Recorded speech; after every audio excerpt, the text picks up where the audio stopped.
Hi guys! We're to Eat in Korea Cafe Edition! Makikita nyo naman ang haba ng pila, diba? So, we went to Artist Bakery. Malapit siya sa Angok Station Exit 1. Para maiwasan yung pila, pwede kayo magpa-reserve through catch table.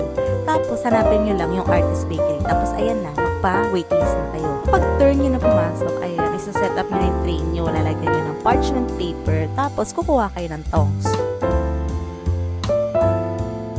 Actually, yan na rin yung pila papunta sa cashier. So, habang pumipila kayo, ayan, nadadaanan yung mga tinapay na pwede nyong pagpilian at ilagay sa inyong tray. Marami silang pastries, marami rin silang savory na mga tinapay.